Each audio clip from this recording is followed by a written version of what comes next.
Hey everyone, this is Luminous coming here guys with the Pro commentary, and today I'm going to be doing Game 2 of the ADC Playoffs Round 1 between Starsboba and LGD.au. And Game 1, spoiler alert, was won by LGD.au off some very nice comeback. It was a one team fight comeback into a victory. They were previously getting thrashed by the strategy that Sosun has picked. But this is game 2 now, and one of the biggest reason why I really like to do series games, the entire series, is I really like to see how games progress from game 1 to game 2 or game 2 to game 3, how the strategy changes, how the bans and picks changes. So that's why I has requested to cast the entire series, and this is a best out of 3 series. So if LGD.au wins one more time, they will be advancing, and Starsboba will be knocked out of this tournament. And the tournament has a very interesting, very odd kind of playoff schedule. So again, if you would like to see what the exact schedule and what teams are going to be playing in, go check it out in the news section under Gosu Gamer. But beyond that, I'm going to look into the picks and bans of this game. So far, we do have the Syllabear, Puck, and the Broodmother being banned by Sosun. Meanwhile, Shaitan is banning the Batrider, Morphling, and the Doombringer. Interestingly, still leaving the Pugna still in the pool. They did leave the Pugna in the pool in game 1. The Pugna wasn't exactly too effective, but the Pugna eventually got Mecha Agastic, and you know, it's a good item set, and is definitely a good hero in the team. He didn't get, you know, godlike rampage triple kill and all that stuff, but however, he did push a lot of towers. Nether Blast is a very dangerous skill to deal with, and the Nether Ward is just annoying in team fight. Not only does it zap zaps you whenever you cast, it also gives you a passive mana G-Genera. So it's just not. I never really want to face. Oh, so soon putting on some hacks. I'm not sure if you realized there. The 90-second was paused for like more than 3 or 4 seconds. It does that sometimes. I'm not too sure why. That must be a bug. But looks like Starsboba is going to pick up that Pugna as expected as their first pick. Meanwhile, Shaitan is going to go Visage and Windrunner.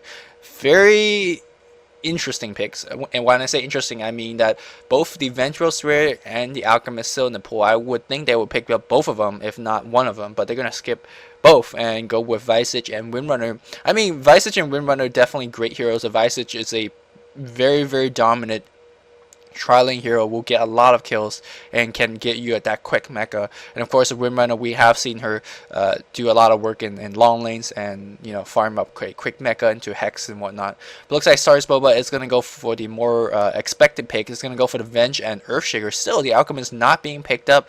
Yes, an Alchemist was the hero that, I mean, he got beat down a lot last game, but really at the end it was his awesome power, awesome carry and tanking power that won LGD.au the game. And let's see if LGD.au is going to pick up their Alchemist in the 3rd pick.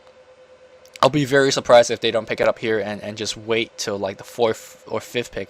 It would just be pretty much unprecedented. It looks like the Alchemist is going to be picked up. And Earthshaker, I really like Earthshaker as a hero. He's fairly item independent. He's fairly level independent as well. You don't get many support hero that works great like that. Even heroes such as Ventral Spirit or Crystal Maiden or even Lion, they really need their level 5 or 6, or, you know, needs a high level to get that aura up or get a high level of swap or high level of finger of death.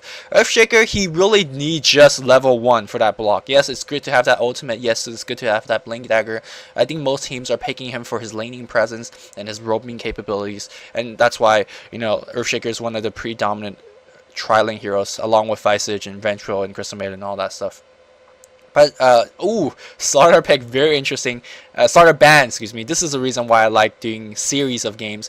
If we see a starter ban elsewhere, if I'm casting this game just as a standalone, and I see a starter ban, I'll be like, WTF is going on? But if you watch game 1, Slaughter on amplified damage on Alchemist was just sick. Allowed their sniper to just basically rape the Alchemist very easily. So they're protecting their Alchemist by banning that Slaughter. But if you look at the Scourge heroes, the 3 heroes that they picked so far, the Visage is going to be in the tri lane most likely. The Alchemist is going to be soloing, and the Windrunner is going to be soloing. So let's see who is going to be soloing what here. I think the Alchemist might be better off at mid, and then the Windrunner might be better off at top. But again, LGD.au does do things a little bit of odd, but you know, we'll see though. We'll exactly see what is going to be happening. I personally like the Windrunner in a in a side lane more than a mid lane, because yes, you could shackle shot off creeps at the mid lane, but on the side lanes you have more trees to work with, you know, because there's trees on the side lanes on the side. So yeah, there's more shackle shotting opportunities, whereas in the mid lanes you kind of just have to pull YYFs, which, you know, it's pretty hard if you're not YYF. Meanwhile, Starsboba banning on the support, the Enigma and the Witch Doctor here, and the Destroyer being banned again. Very interesting ban. Destroyer is one of those heroes that Starsboba picks from time to time, and it's a very dangerous mid solo hero. He's one of those few heroes that could basically win the mid lane no matter who you're facing against, especially going against some of the harder mid solo to face against, such as the Bat Rider or Lion or something like that. This makes me think that they might put their Windrunner mid instead, because, I mean, Destroyer kind of pawns Windrunner or any other intelligence mid. So it makes me think if they're banning Destroyer, they might put their Windrunner mid, but we'll see though. As we see Venomancer and the Tidehunter being the 4 picks respectively for each team, I don't really like the Venomancer pick because it doesn't really do much for you against any of these 3 heroes. It might hurt the Windrunner a little bit, but the Visage and of course the Alchemist is going to be naturally tanky, so the Gale and the ult from the Venomancer is not going to be putting too much of a dent onto the Alchemist. And right now I feel like Starsboba lack the hardcore carry that they usually need. I'm not exactly too sure what they're going to be picking up. They really need, oh okay, there we go, they're going to pick up a Dusa as their extremely hardcore carry. So looking at the lanes for the Sentinel, is going to be a Tri-Lane of Venge, Earthshaker, and Dusa. Extremely potent Tri-Lane. We're going to have a Pugna solo and a Venomancer solo. Again, I really don't like Venomancer solo because I feel like what he does, which is putting down Plague Wards, slowing and dropping that ultimate, I feel that he could do that without any gold investment, without any too much EXP investment, and giving him a pure solo lane is just a little bit too overcommitted, if you get what I'm saying. Meanwhile, on the Surge here, so far the Tri-Lane component of Visage and Tidehunter is being picked up. I think if they could pick up a Crystal Maiden here, it's going to be extremely perfect. The Aura is going to help out the Windrunner, and of course the Tri-Lane, the slow in the Tri-Lane is going to be insane. Also, it will help out the Alchemist in terms of him laying down the acid spray. So I'm not exactly too sure why they're taking such a long time to pick Crystal Maiden. Crystal Maiden is the only hardcore support hero that's still left in the pool, and WTF, they are gonna pick up the Undying. I have no idea what they're playing it at, and let's see who's gonna be playing the Undying. Bongman's playing the Undying, who played the Crystal Maiden in game 1. So this is gonna be a hardcore support Undying, and I have never seen that ever. Out of like the 80 something pro games I have uploaded to YouTube, and all the dual commentaries and all the games I have not uploaded to you, I've never seen an Undying support. And he has skipped Soul Rip level 1, which does absolutely jack squat at level 1, because it doesn't. So I don't know. WTF is, which I finally after some comments being put in game 1, this is pronounced WTF. What a name. What a name. It looks like we are going to see Windrunner solo mid as expected. Tidehunter is going to be dropping some wards down, and Alchemist is going to be soloing top. Shatan's on the Alchemist. Recliner on the Windrunner. I'm not sure whether he played in game 1 or not. Tony on the Tidehunter, which played an excellent Venge in game 1, which the key swap was won by him. WTF on the Necrolic. Meanwhile, on the Sentinel here, very interesting. Sosun playing the Dusa. Interesting for 2 reasons. Usually he plays a solo mid hero, so I was expecting him on the solo mid Pugna, but that's interesting fact number 1. Interesting fact number 2 is that you generally don't do Ring of Basilius first, because you generally want that stats. But he has gone for Ring of Basilius first, and having it on as well, he has it turned on, so maybe he's going to be going for pushing. We are going to see the Tri-Lane of Earthshaker, Vengeful Spirit. Vengeful Spirit is being played by David, Earthshaker being played by ME. I'm not too sure who ME is. I don't think it's Manga Q. Manga Q plays a hardcore carry generally. So Manga Q, by the way, if you don't know, is one of Starsboba's, one of the better players, very strong carry player, very skilled player. The Ka is playing the Vivian at the mid lane, of course. Venomancer is going to be played by Archie at the top lane, and I feel like the laning stage is going to be very interesting. Interesting the fact that they have a Undying that's going to do absolutely jack squat in the Tri-Lane, and with this armor, I really am not sure why the armor is turned on. You generally want to keep the crit equilibrium around this area, but with the armor ring turned on, you're going to be pushing very hardcore. As we see Undying trying to get some thing going on with this Tidehunter, and one thing they're really is staying out of EXP range, allowing the Necrolic to get most of the EXP. As we see, they're trying to stop a creep pool And this creep was pulled a little bit too awkwardly. No, they were trying to. He was trying to stack the pull. Oh, Undying might be in trouble. Might be in trouble. There's a magic missile, and let's see. Great Fisher block. I think this is a perfect block. Yeah, I think this is a perfect block. But he is going to eat the tango. Yes, he's going to tango out in this way. But now Tie Hunter might be in trouble. Necrotic also in trouble. But taking some hits from the Wolf and from the... Oh, Magic Missile is already cooled down. A couple of physical hits. And there's going to be a Mystic Snake. It looks like Deuce is going to pick up first blood. Meanwhile, these support players are doing absolutely nothing to help out. And Starsboba so soon picks up the first blood. And you never want Deuce to pick up the first blood. What that allows him to do is pick up that... a very quick boost of speed or a quick ring of health if he chooses to go that route. Again, this Basilius first and with the armor turned on is just fairly interesting. I'm not too sure exactly what he's gonna be going for or what his mindset is. And of course, this is a conscious decision they're making. He did not simply just forget to turn it off, because you know he is so soon and he's an excellent player. There's more creep pull attempt going on. There's just so many trees being tangled out, and again, not very successful creep pull. Meanwhile, looking in the mid lane here, we do have Pugna at 4-2 against the Windrunner at 11-4. My God, Windrunner just outlaning this Pugna hardcore, and I'm just too afraid to look away from this action in bot lane here. Very high nuking heroes from either end, especially if you have an Earthshaker. If that Earthshaker gets a perfect block, and looks like this Tie Hunter might be in trouble here. 2 Observer Ward being placed down. Let's see if there's going to be a good block. Yes, that is going to be a great block here. And we are going to have the Magic Missile and Mystic Snake. And we are going to see Deuce picking up an early 2-0 advantage. Device is nuking up pretty hardcore, but with the tangos, he is going to be okay. Meanwhile, in the top lane here, we are going to have a Venomancer going against the Alchemist. Alchemist is at 8-7, 9-7 now, to the 10-3 Venomancer. I really don't think the Venomancer can get a kill off the Alchemist, especially if the Alchemist could get to that level 6 quickly. With that amount of HP gain from the Chemical Rage and amount of passive regeneration from the Chemical Rage, there's nothing the Venomancer could throw out to kill the Alchemist. So I still don't really like this lane assignment of the Venomancer on a solo lane, but we'll see what he plays out. If you get a quick mecha, I mean, if he could get a quick Agastick, then I think the Venomancer ult is going to be extremely worth it. But until he shows me that he has that farming capability against the Alchemist, I will be doubtful. As we see some roaming action from the Tie Hunter, this Tie Hunter might be in a little bit of trouble because this ward will spot him, and I think, yeah, this Hasted Pugna is going to be coming around, Earthshaker is coming around. Let's see if there be some great blocking. Yes, easy block coming in, and we are going to see some easy kills being picked up by Starsboba, and Starsboba's Earthshaker is being playing excellently. Every kill they have gotten is off some great fishers from that Earthshaker. And right now, yes, we have seen the mid lane being a little bit more dominating against the Pugna here, but with the Pugna picking up the kill on the Tie Hunter, I think is a little bit more even.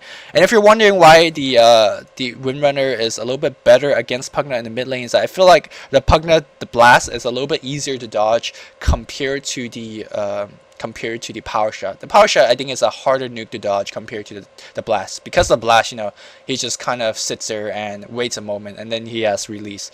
So, meanwhile, Medusa here has picked up the boost of speed and a ring of health here, and that is gonna basically put her in the lane. Yes, she's barely at 500 HP at this point, but it doesn't really matter because she probably does have mana shield. Yeah, she didn't pick up stats, so most likely she does have mana shield skilled, and with her high amount of mana, 300 HP, 300 mana will give her effective HP around 600 to 700 ish.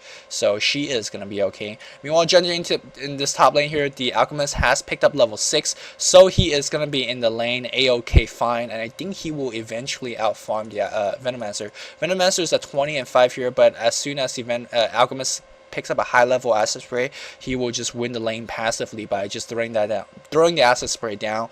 And so judging how the lanes are going, I'm gonna say the mid lane's a little bit of a wash. As we see the Earthshaker is gonna come around. Let's see if he's gonna get a Fisher block. No, he cancels the Fisher block, presses his S and stops the animation and stops the cast. You realize that he wasn't able to get a good Fisher trap on that Visage. Yeah, so the mid lane's probably going to be a wash. The top lane's going to be in the favor of Alchemist, and the bot lane's going to be a favor of the trialing of the Sentinels. So I think this game is going to be shaped up to be a very good game. Earthshaker threatening for that stun here. Earthshaker probably going to go for the Soul Ring with that Soul Beam Mask, and Soul Beam Mask is definitely a good item here. And yeah, so this Undying still haven't been extremely too offensive. It feels like both. Ooh. really great amount of nukes being dropped down, and this Visage is a little bit too aggressive here, and I think he might be going down if he's not paying close attention. And I really don't like this Undying TIE Hunter nuke, because yes, they're both fairly item independent heroes, but both of these heroes desperately need levels, and looks like this. Oh, and they are going to pick off the TIE Hunter. Visage easily, not the Visage, Vengeful Spirit easily pick off the TIE Hunter. So I apologize, my computer just crashed. Blue screen, so wasn't sure what I was talking about before. Something about the level of, yeah, I was talking about how TIE Hunter and the Undying both really needs level, as we see a lot of flashing dots up here. Yeah, the TIE Hunter and the Undying both really needs level. Not so much the gold, but they need a level, because the TIE Hunter needs a quick level 6. And oh, it looks like the Venomancer is going to go in here, catching the Alchemist without the ultimate, just having it on cooldown. And he is going to bring out the Alchemist, but he is going to die to his towers himself. So trading a kill there is not going to be too bad for the Sentinel, because I think killing Shatan's Alchemist is going to be far more worth it than losing your Alchemist. I mean, losing your Venomancer in return here. So far, 5-1. I gotta say, this is heavily in favor of the Sentinel team. And of course, this Dusa farming excellently at 27-9 here, grabbing 2-0 early advantage. And Dusa is going to ramp up to some mid-strong game. He's probably going to go for that very stable perseverance into the Lincoln Sphere first. It'll just make her tank. So while as we see, Pugna takes a strong arrow to the face. This ward is being placed by the Sentinel team. I did not know you could actually place it here in there, so we still without outside of tower range. Very interesting. Learn something new every day. So I'm still waiting to see what the this magical this magical Shatan pick of the Undying is all about, because so far it's not really working, as we see a lot of spells being thrown out, and I think they are just willing to take this tower now. So soon did not last at the tower here, but this TIE Hunter is still trapped here. A lot of damage being thrown on the Vengeful Spirit. TIE Hunter now taking a lot of damage. He's barely level 2, so that shield from him is not going to help him to reduce a lot of damage. Kraken Shell is the name. I assume he's skilling Kraken Shell, as we see even more initiation going on. WTF is going to go down here. Venge picking up a couple early kills that he doesn't really need, but at the very least will help the team to buy a couple wards, and he does have pick up his boots of speed, so will help out his gank even further as well. As we see Pugna picking up a lot of runes here. Now, picking up a lot of runes will help you in terms of regeneration in the long run, but unfortunately, it will make you lose EXP, as we see level 8 Rimrunner towards, close to level 8 Pugna, so that's not too bad. As we see Pugna just blasting away. He is taking a lot of farm now, and he will be doing a significant amount of damage to the tower here. Rimrunner being forced back, sitting at 43 and 10, but this will allow Pugna to catch up and see, as he is at 43 and 44 now, and he might be able to pick down this tower when the Windrunner is not there to defend. A lot of damage is easily being thrown on the tower. Here, a lot of damage being exchanged as well. The Alchemist a little bit of staying back now, seeing that the Venomancer can kill him if he plays this card correctly. Me on the bottom lane here. Dusa is just having whatever she wants here. Looks like they're going to make a go on the Dusa. I don't think they can here. Is there a Grave Shield? No. Just faking her out and pushing her back. Meanwhile, in the mid lane here, tower is destroyed, I believe. Let me see. Pugna get that tower stat. Yes, so he is 1-0 in the tower. That's what you expect from the Pugna. A lot of creep kills earlier, a tower kill or two, and a lot of pressure on your lanes here. What this will allow to do is allow the mid lane to gank even more freely, and also it really puts some pressure on the Scourge mid lane. And but Windrunner is going to try his best to push it back, and he is doing a valiant job at it here. Crow is going to be bringing out Voice Stone. That is Dusa's Voice Stone, and I believe, yeah, that's Dusa's Voice Stone. Dusa does have in treads, or just treads finish already, so she is farming excellently. 42 creep kills, only 4 a minute, but here you got to keep in mind that it is a trialing, and she did get 2-0 2-0 hero kill advantage. So. And a couple of assist kills as well. Venge picked up a couple of kills in the bot lane as well. So they are doing an excellent job in this bot lane. Again, this Dirge, barely level 5, is not going to be able to compete with the power of that Dusa. And I think that Dirge, once that Tombstone is going to lay down another excellent ward trap here. And this, this Visage is going to go down. It's an ultimate to the face here. Dusa is going to be okay with his ultimate pop. And now it's going to be turning around. I think focusing on, Tombstone is going to be drop here. And I think with the Tombstone drop, they are going to just farm the Tombstone instead. Let's see if they are going to... another! My god, these war traps are absolutely perfect here. But we did see Shackle Shot coming in to help out here from the Windrunner. And I think they are going to get a double kill in return here. And as I was talking about, there's a purple gets a killing spree, and that is advantage, being able to gank the Alchemist at top lane. So a very, very high action game. 11 minutes in, 11 kills being traded throughout these two teams. And I'm not too sure whether that was worth it. Killing the Earthshaker and the Dusa for your Alchemist at top lane. I suppose that's worth it, especially if the Vengeful Spirit got the kill, and definitely the Windrunner got the EXP at the bot lane. So that's I suppose that's a worth it trade for the Scourge. But I feel like Scourge is still definitely in the back foot of things, especially if Pugna is just putting so much forward pressure. You gotta feel like Pugna and the Venomancer both are great pushing heroes, especially they will just grant Dusa the room to farm. And with Dusa getting room to farm, that is not a good of combination that you want to face. As we see even more dive going on here, Vengeful Spirit is going to feed that killing spree streak, and he is going to give it to the Visor. Now we do see Venomancer on the run. Let's see if he's going to get his Shackle Shot, and he is trying his best to avoid a tree. So Windrunner is going to be casted, and I think this guy's definitely going to be going down. Just too many stuns, too many slows to work with. Yeah, and he is gonna. Who's going to get the kill, though? That is the question here. WTF getting another kill. So that is 2 and 3, 21 and 3 stats on him. Definitely not the best necrotic stats, but they have to work with what they're given here. Especially with this Undying pick. This Undying pick is just so far not exactly too impressive. As you see, Pugna is going to pick up he's going to go for Akka Stick first. Interesting here. So they're going to give the mecha buying role to the Venomancer, which hasn't bought too much of any mecha parts yet. Or let's see if Oblivion is going to go for his mecha first and then go for the Agas first and then go back to his mecha. Just interesting. You generally want to go with mecha first because it's such a good item to get, and it's one of those items that the earlier you get it, the better it is. Because 250 HP is a lot in 10 minutes in the game, as opposed to 250 heal in like 40 minutes in the game. So that's that. But meanwhile, all this time, Dusa is free farming at bottom lane here. Right now, sitting at 60 CS. And she's carefully last hitting with every CS, and hopefully she could control the creep equilibrium so that she could always farm in this general area, and she's doing so. She's not mystic snaking.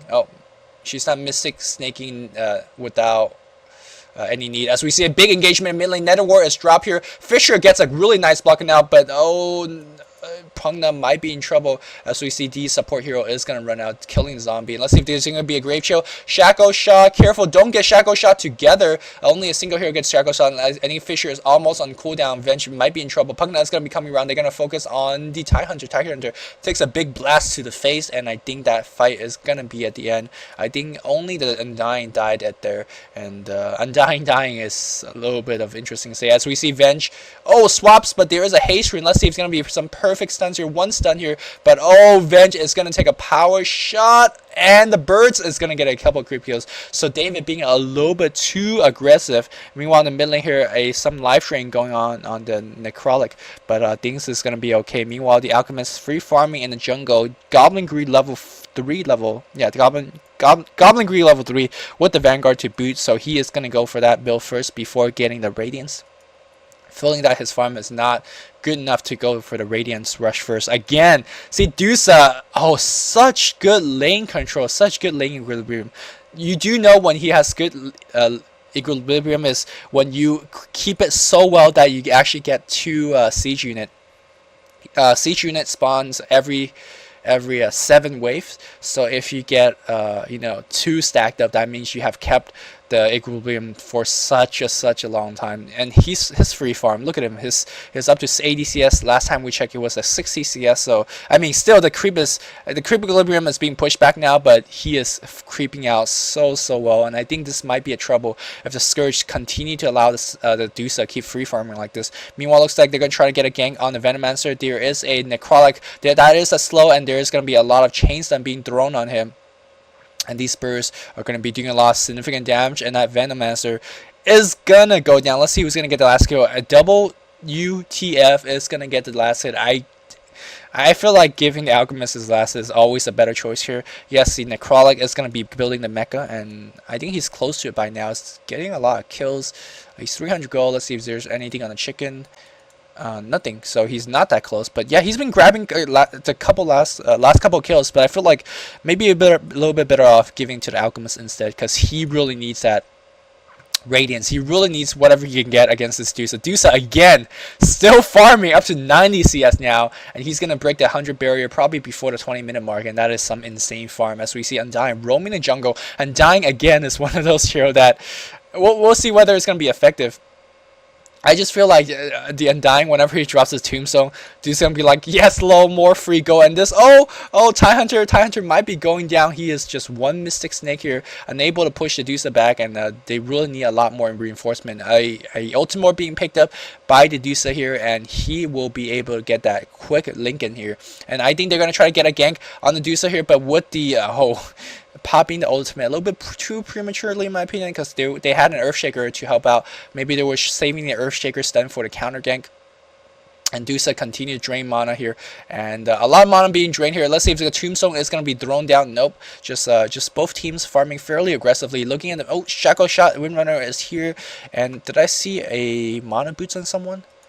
Mana Boots on the Earthshaker, so fairly standard item build. That Mana Boots actually helps out the Dusa a lot if she could use it when the Dusa is getting focused, because you suddenly give the Dusa like a couple extra more HP points of effective HP, so that's pretty cool. And Venomancer free farming in jungle. So far, no one grabbing the mecha on Scourge on the Starsboba team. That's quite odd, as we see 4 heroes clumping around the bot lane for the Scourge, and I think they're devoting a lot of heroes on this lane, but they're not ganking the Dusa, and I feel like we really need to gank the Dusa in order to stop her farm. And does she have Lincoln Sphere already? She has 100 gold, so probably the Crow is flying with the Lincoln Sphere recipe. Yeah, there you go. Lincoln Sphere recipe is along the way, and I feel like the window opportunity for a successful gank on Dusa has just diminished even further. If they couldn't gank the Dusa without her Lincoln Sphere, I don't think they could definitely gank the Dusa when she does have her Lincoln Sphere, especially with that Earthshaker just constantly sitting on the alongside helping her out. And I think these guys meaning the Scourge team, the LGD.au, maybe farming their way into a defeat here.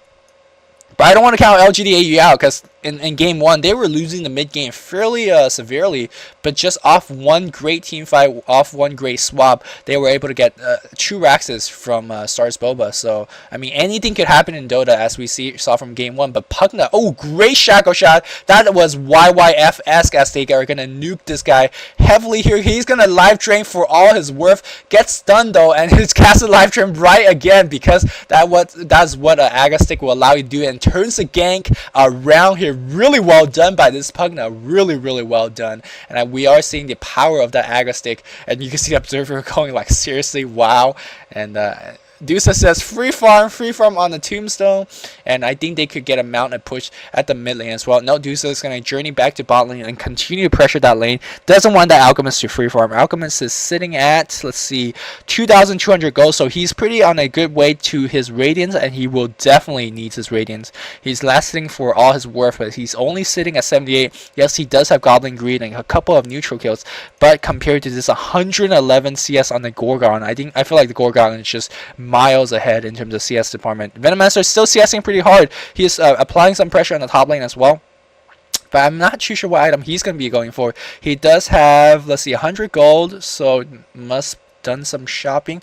A lot of item on the Crow. Yeah, he is going to go for that mecha first, as you see the components, and they're going to gank this Venomancer once again. I feel like they're wasting a lot of time ganking the Venomancer. Yes, ganking the Venomancer is good, but I feel like there's a higher priority, aka the Dusa at the bot lane, that is going to own you late game.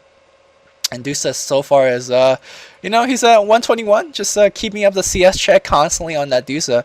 And so far, I don't know why they're allowing this Dusa's complete free farm. There only has been one gank on that Dusa, which is when that Windrunner come to the bot lane to gank. But that's it. I really don't think they could outfarm the Dusa at this point.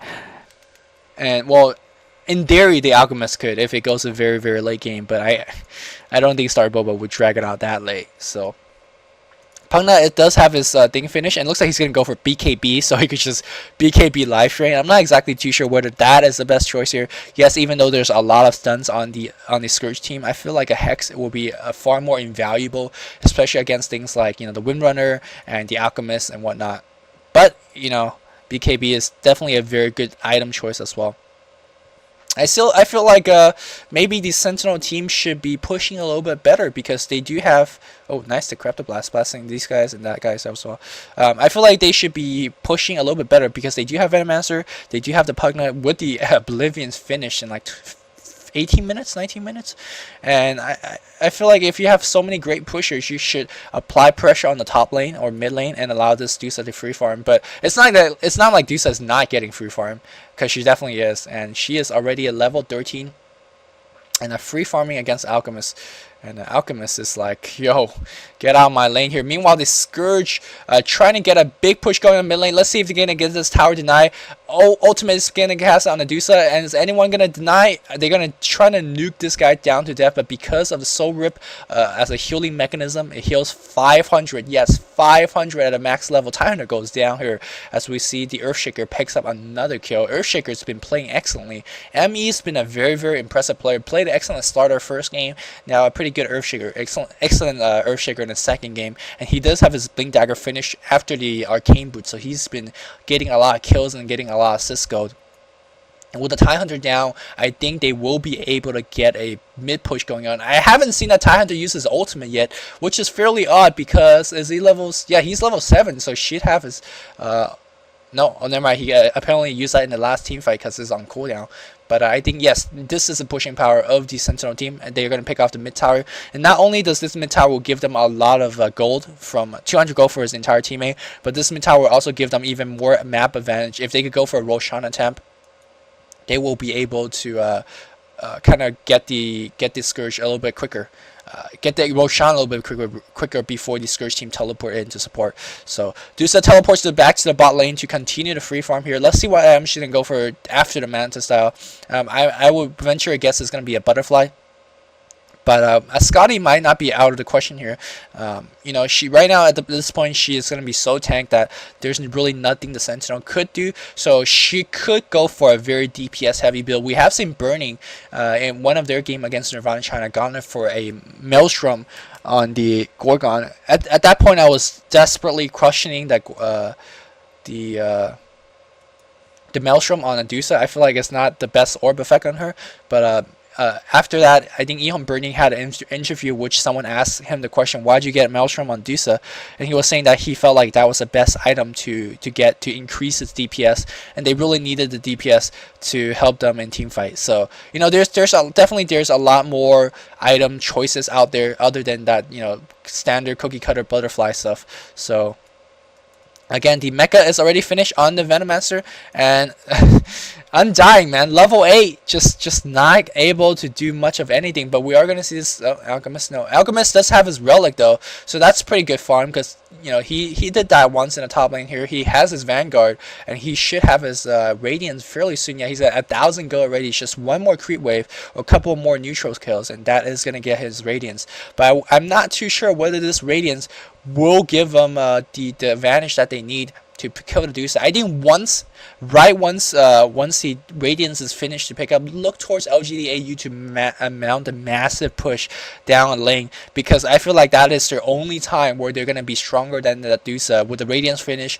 and having the Chemical Rage at, what level is he? He's level 15, so once he gets to level 16 at Chemical Rage and his Radiance, I think they will that will be a good timing push to go against the Sentinel, because I don't think they could do it in any other time in the game. So especially when you have such like novelty picks such as Undying and whatnot.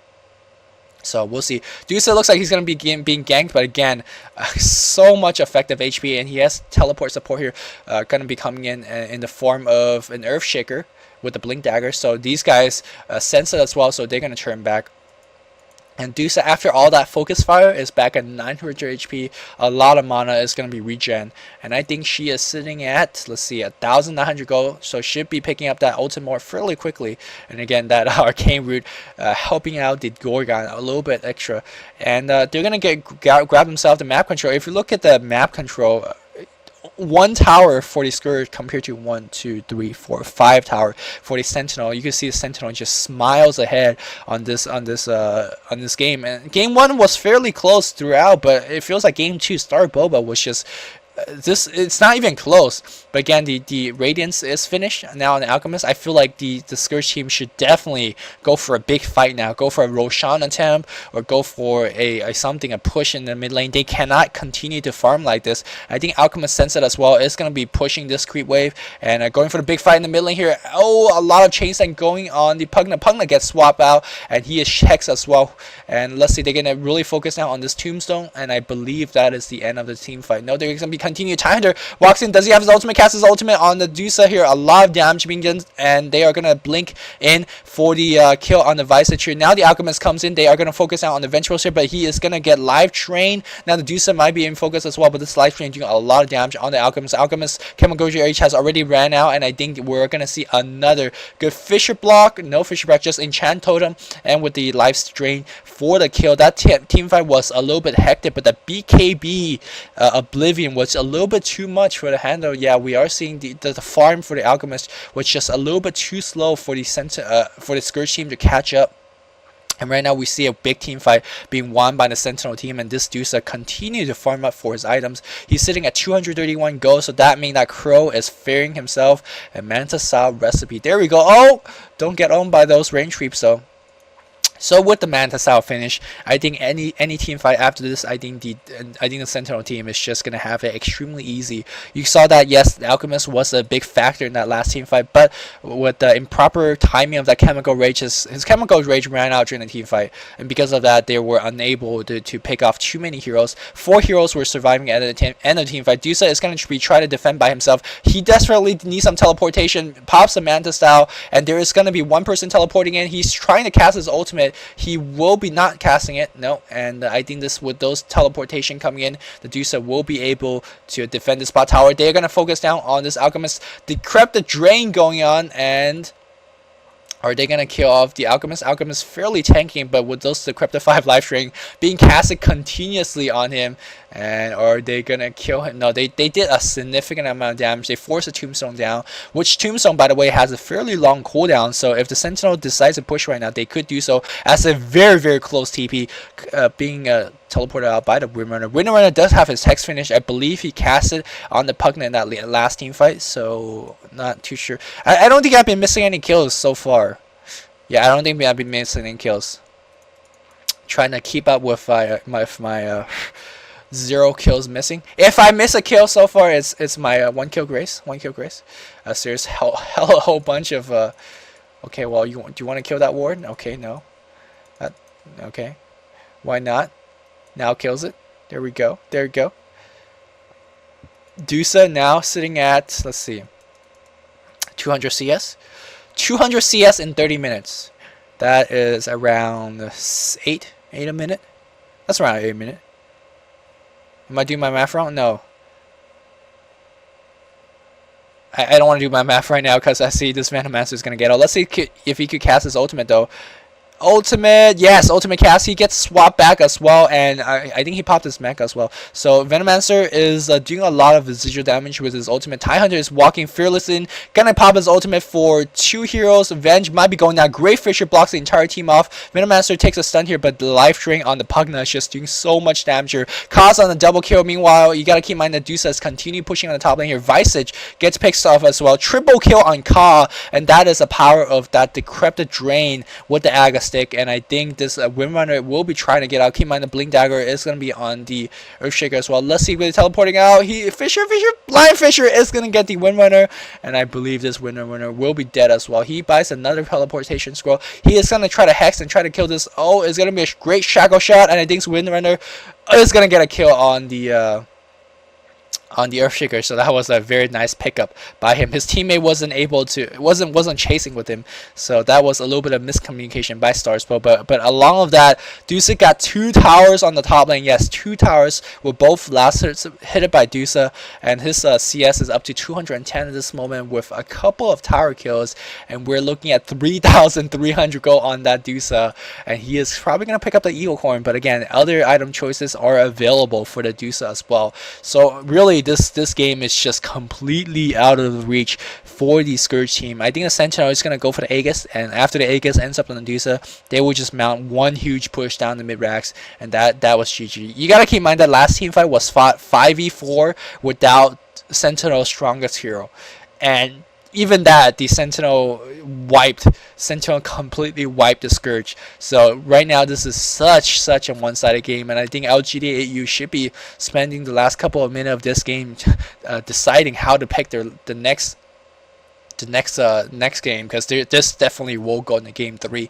The game's not over yet, but this three side just too farm. Eagle Horn being picked up.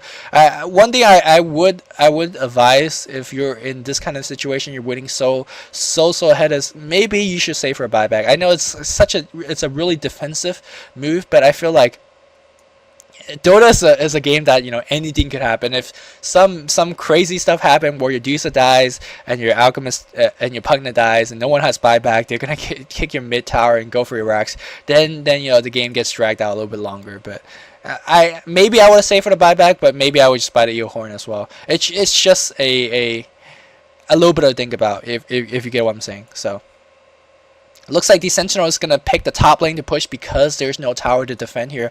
And Windrunner trying his best to get some Pavjo going on the bot lane. No, he's going to teleport to the for the defense here. Let's see what item he does have now.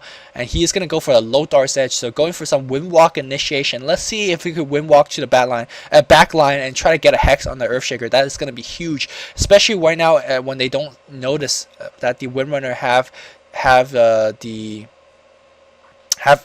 Lothar's Edge yet. But Dusa is going to be standing on the front line here, just tanking it up, doing a lot of split shot damage. And right now, she is the king of the hill right now, on top of the hill, just split shotting like crazy. Lincoln Sphere gets dispelled here. The Acid Spray. Oh, ultimate being dropped by the Venomancer. Tomb is dropped by as well here. Tidehunter uses ultimate. Dusa doesn't have a shield on. I think they're going to focus down on the Alchemist. Alchemist taking a lot of damage from that drain. Is going to go down to Ka here. Ka is just wicked sick. Double kill dominating. My god, everything is going right for Starsboba, and I think they are gonna pick off, oh my god, such output, DPS output from the oh my god, Suck Life for the win. As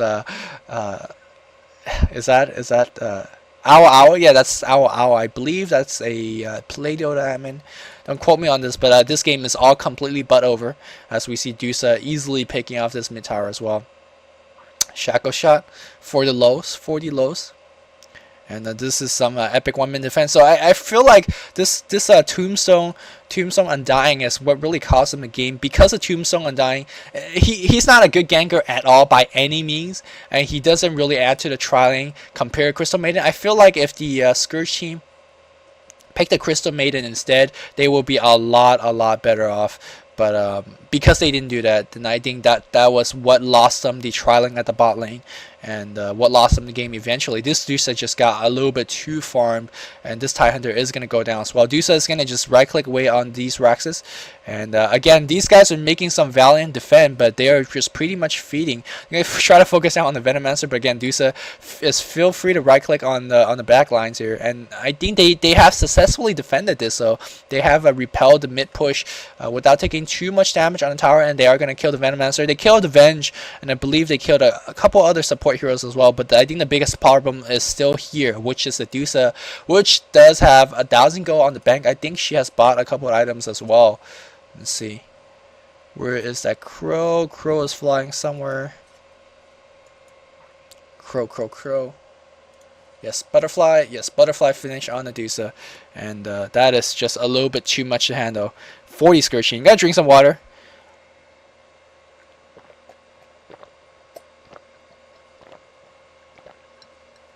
So a little bit disappointing play from I think it was more picks than anything else for the Scourge team. It's just that Undying pick, and this Earthshaker plays as such an excellent Earthshaker early game. Great Fisher traps, and even there was a great engagement in bot lane where they just absolutely like Fisher traps after Fisher traps after Fisher traps, and I mean, Windrunner's pretty stacked herself, not gonna lie here. She's sitting at 200 CS. Oh! You initiate on my Pugna, initiate on you here. Windrunner's gonna try to get out here. Let's see. Oh, Tidehunter gonna be passive. They're gonna try to focus out on the Earthshaker. Earthshaker might be going down before his cast his ultimate. No, he is gonna be okay. A lot of life training on Ka here, and that is such a good bit. I was doubting a little bit. I was gonna say maybe it's a little bit better to go Hex first, and it looks like Bongman has got killed by the Roshan. Roshan joining a team fight by himself, but when you have this kind of regeneration, you just life drain everything back. Whatever, life drain, and he is back to full HP with the couple of life drain and the urn. And they're gonna go for a last mid push, and with two or three heroes dead on the Scourge team, I think this Brex is gonna be fallen, and LGD is gonna go to the third round. And this Alchemist pick didn't really pay out for them. Yes, he got the item he needed, but just got completely out carried. As Dusa doesn't really care. I think Dusa should be, Dusa just focus down on the racks, and I believe that is the game. Venomancer drops his ultimate and might be going down. No, the Alchemist definitely will go down first due to life training. Again, Ka is just life training like a beast. Again, life training casted continuously here. The Tombstone goes down, and I believe, oh, this guy's going down. Oh, dodges because of the Windwalk, and Dusa going to go for the mega kill here. Mega creep, excuse me, as they are gonna pop the mecha and bring down this tower as well. I don't know why LGD's AU is not calling GG. The game has been long over. So just finally GG is gonna be called, and this is gonna go into a game 3. A little bit of late game analysis. I feel like a couple mistakes. First mistake I was talking about earlier is that the Undying. Okay, after this game, I realized why no one ever picks this Undying as support, because it just doesn't work. Like, he needs the level, and you're not going to get a level in the tri lane. Also, he doesn't have any early game nukes aside from a Soul Rip, but you need a high level Soul Rip to accomplish the nuking potential. And look at that, at the end of the game he's level 10, so that's that. And because they didn't have a good trialing, if they had a Crystal Maiden with the Visage and the Tidehunter, that is definitely a very potent trialing. If they had that, they would have definitely put more pressure on the Gorgon. So Gorgon just definitely basically had a free lane handed to her. She got 270 CS, a lot of hero kills, a lot of tower kills. And basically that is what won them the game, off the poor picking of the Scourge team. Also, Ka played an absolutely brilliant game. 10-0 and 10 is his end game score. Draining like crazy though, live drain with Agastick. I feel like Starsboba is really having fun with her Pugna live drain. I think many other team would gone for the Hex here, but this game has showcased the power of the Agassic, and it's definitely not an item to be overlooked. As you can see, Ka is just going like crazy in this game. Black Shaitan played okay. I mean, he farmed up pretty well, but it was not able to match up the farm. Even with the Goblin Greed extra go, was not able to match up the farm of that Gorgon because the other lane was just losing it so bad. Windrunner played it excellently as well. He got some really nice shackle shots, and got really nice farm as well. 213 CS is very good for a Windrunner, and she definitely pulled her own way. But I think the biggest MVP in the game was definitely that Earthshaker. Definitely won the lane for his entire team. Won the lane for his team by just roaming effectively, Fisher trapping so excellently. There were so many good Fisher traps in the early stages of the game. So Starsboba made it look easy in game 2, and I will be casting game 3 as well. And let's see who is going to be knocked out of this ADC tournament in round 1. And not gonna lie, I'm gonna be rooting for Starsboba. They have interesting picks, they have interesting plays and interesting item sets. So I'm gonna be rooting for novelty play and novelty playing style. And until next time, I will be casting game 3, and this is Luminous signing off. Hope you guys enjoyed this commentary. GG.